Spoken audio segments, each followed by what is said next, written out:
وہ سارے واقعات جو ہم کہتے تھے کتاب و سنت کے منافی ہیں، انہوں نے ایک ایک واقعے کو انہوں نے علماء کے جوڑ سے وہ خطاب کر رہے ہیں، جو اینول جوڑ ہوتا ہے آل اوور دا ورلڈ ڈرائیو انڈ میں جو علماء کا، اس سے خطاب کرتے ہوئے انہوں نے فضائل مال کا نام نہیں لیا. ہو سکتا ہے وہاں کوئی مجاہد ملت کھڑا ہی نہ ہو جاتا.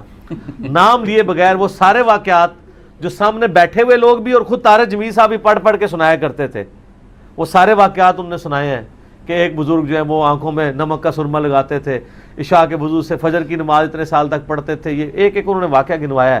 پھر اینڈ پہ ان کا یار یہ دین ہم کافروں کو پیش کر سکتے ہیں؟ بعد کے زمانے میں صحابہ کے بعد سے ہی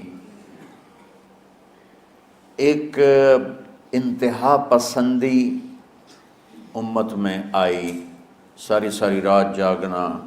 فلاں بزرگ تھے وہ رسے سے اپنے بالوں کو باندھ لیتے تھے کہ نماز پڑھتے پڑھتے جب نیند آئے اور جھٹکا لگے تو رسے سے بندھے ہوئے بالوں سے اس جھٹکے سے تکلیف ہو اور ان کی آنکھ کھل جائے اور پھر نفلوں میں شروع ہو جائے. ایک فلاں بزرگ تھے وہ اپنے آنکھوں میں نمک کا سرما لگاتے تھے تاکہ آنکھیں جل جائیں، اس میں وہ جلن پیدا ہو جائے اور نیند اڑ جائے. یہ ایسے واقعات بھرے پڑے ہیں. فلاں بزرگ تھے انہوں نے 30 سال عشاء کے وضو سے فجر کی نماز ادا کی. یہ اپنی جگہ پہ بزرگی ہے، لیکن یہ بھائیو یہ دین ہم پیش نہیں کر سکتے. فلاں بزرگ تھے وہ 30 سال سے ستو کھا رہے تھے کہ روٹی کھانے اور ستو کھانے میں 70 دفعہ سبحان اللہ کا فرق پڑ جاتا ہے. تو روٹی کھائیں تو 70 دفعہ سبحان اللہ کم کہہ سکتے ہیں، اور ستو کھائیں تو 70 دفعہ سبحان اللہ زیادہ کہہ سکتے ہیں.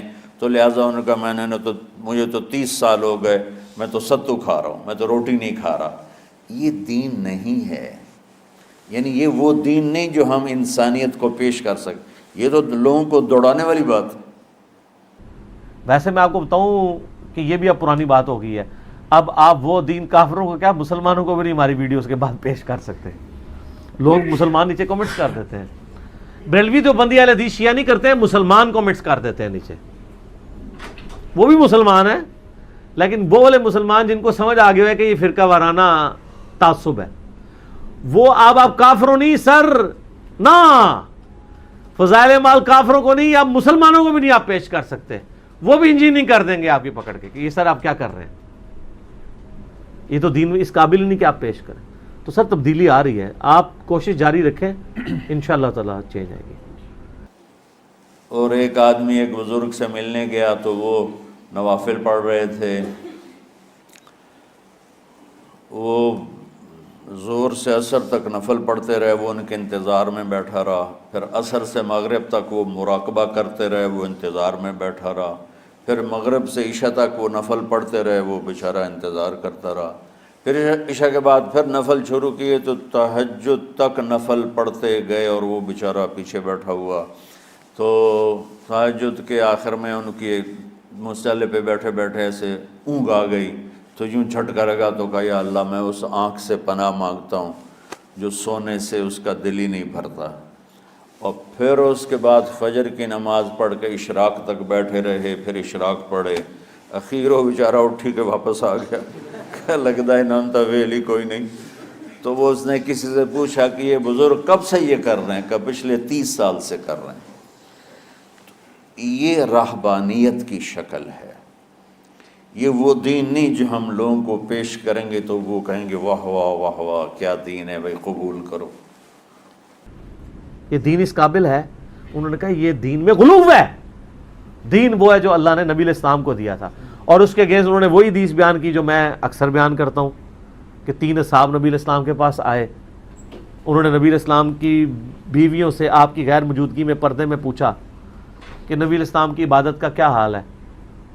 تو جب انہوں نے بتایا تو ان کو لگا نبی علیہ السلام تو بہت کم ہی عبادت کرتے ہیں. تو ایک نے کہا میں روزانہ پوری رات جاگ کے نماز پڑھوں گا، دوسرے نے کہا میں روزانہ روزہ رکھوں گا، تیسرے نے کہا میں نکاح نہیں کروں گا، شادی کروں گا تو پھر مصیبت میں پڑ جاؤں گا، میں اللہ ہی کروں گا. یہ کیا کہ وہاں سے چلے گئے. یہ حدیث ساری سنائی طارق جمیل صاحب نے.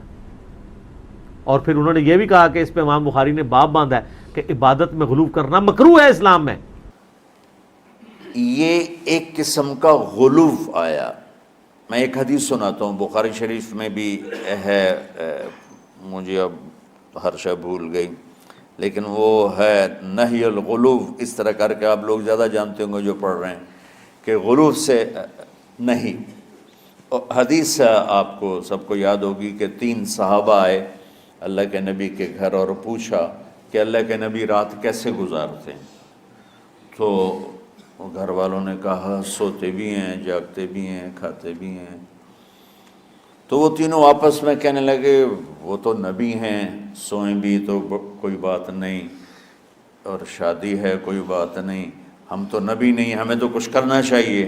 ایک نے کہا کہ میں ساری زندگی روزہ نہیں چھوڑوں گا, ایک نے کہا کہ میں ساری زندگی سوؤں گا نہیں, ایک نے کہا میں ساری زندگی شادی نہیں کروں گا. تو دیکھنے میں تو واہ واہ کیا بڑی بزرگی ہے بھائی, بڑے بزرگ ہیں.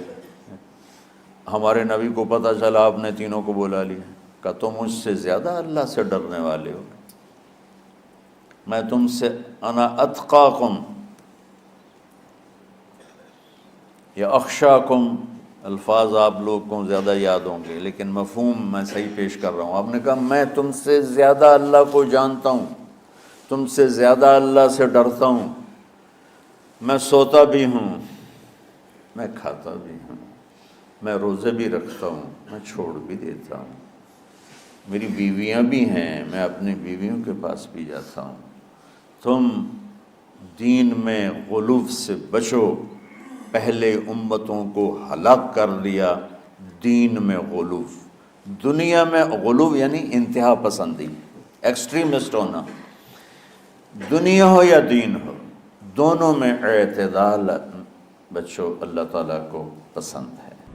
تو سر یہ جو مکروہ ہے نا, یہ سارے کا سارا مکروہ فضائل اعمال اور فضائل صدقات میں لکھا ہوا ہے. فضائل اعمال اور فضائل صدقات کو ان واقعات سے پاک کریں, اور جب تک یہ پاک نہیں ہوتی ہے تو تبلیغی جماعت کے مخلص لوگوں سے کو پاک کر دیں کہ ان کے ہاتھ میں یہ کتاب نہ آئے بلکہ یہ پاک کتاب ان کو تھمائے. اس کو ترجمے سے پڑھا جائے. اتنی بات ہمارے اکابر بھی کہتے ہیں کہ بہرحال فضائل صدقات یا فضائل اعمال میں جو واقعات ہیں, تو چونکہ تبلیغ کا کام پوری دنیا میں پھیل گیا ہے, تو اتنی بات ضرور ہے کہ یہ کرامات اور واقعات ایک حد تک تو اچھے ہوتے ہیں. جیسے میں اب ہر بیان, میں نے ایک دفعہ بیان کر دیا شہداء کے خون کی خوشبو یا وہ فرشتے اترے, اب میں ہر بیان میں فرشتے, خون اور بیٹری چارج اور فلانے قصے ہی لے کے بیٹھا رہوں گا, یہ کیا ہو جائے گا, غلو ہو جائے گا.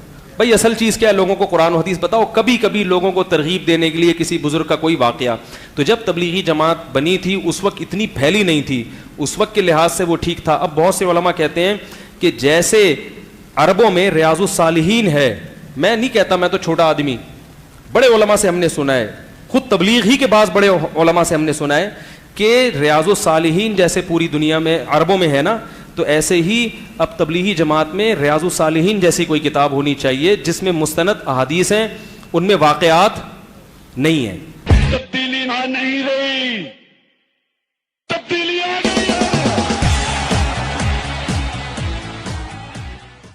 تو اب ایک ایسی کتاب ہونی چاہیے جو سب لوگوں کے لیے قابل قبول ہو, اس سے تبلیغ کا کام اور زیادہ پھیل جائے گا. تو یہ ایک رائے ہے, تبلیغ بزرگ اس کو مانے ٹھیک ہے, نہیں مانے تو ان کی مرضی, وہ زیادہ بہتر اس کام کو. اتنی رائے تو دی جا سکتی ہے جو ہم بھی دیتے ہیں کہ بھئی یہ فضائل اعمال کے بجائے کیا ہونی چاہیے, ریاض الصالحین, اس میں بخاری مسلم کی صحیح احادیث ہیں, تو اس پہ کوئی انگلی بھی نہیں اٹھا سکتا, اور اس میں بالکل مستند روایتیں ہیں, اس میں بہت سارے دن اور رات کے اعمال ہیں, تو وہ زیادہ ہے.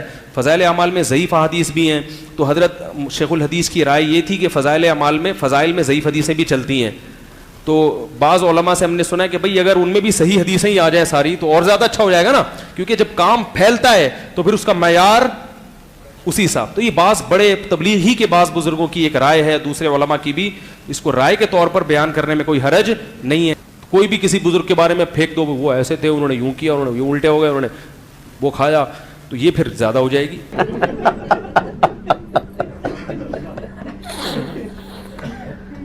ایک حد تک تو وہ میں گیا نا ایک میوزیم میں, تو مجھے وہ وزٹ کرا رہے تھے, بس تھوڑے سے وزٹ کرا رہے تھے کہ یہ جو ہے کیا نام ہے, یہ حضرت علی کی پگڑی ہے.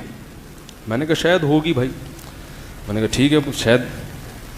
تو دوسری یہ کیا ہے, یہ حضرت فاطمہ کا کرتا ہے. میں نے کہا ممکن ہے, ہو سکتا ہے بھائی, اب کیا کہہ سکتے. ایسے میں ہاں کرتا جا رہا تھا. پھر میں نے کہا یہ, انہوں نے کہا حضرت موسیٰ کی لاٹھی ہے. میں نے کہا کچھ زیادہ نہیں ہو گئی؟ کچھ زیادہ ہو گئی. کافی دیر سے ہم کر رہے ہیں, اب کیا ہو گئی؟ زیادہ ہی ہو گئی. تو کرامت کا بھی ایک حد ہے. اتنی ساری چیزیں آپ ہی کے بزرگ سے ہو رہی ہیں, ٹھیک ہے, وہ بنا کے مارکیٹ میں لا رہے ہو. پیرانے پیر کے بارے میں اتنی عجیب کرامتیں, وہ جان چھڑوا لی فرشتوں سے لے جا کے, وہ واپس ڈلوا دی. یہ کچھ کیا ہو جاتی ہیں, مستند بھی نہیں ہے اور کچھ زیادہ بھی ہو جاتی ہیں. تو اس کی بھی ایک حد ہے. اللہ تو سب کچھ کر سکتا ہے, لیکن اللہ نے کیا بھی ہے کہ نہیں کیا, تو یہ بھی تھوڑا سا کوئی مستند بات ہونی چاہیے.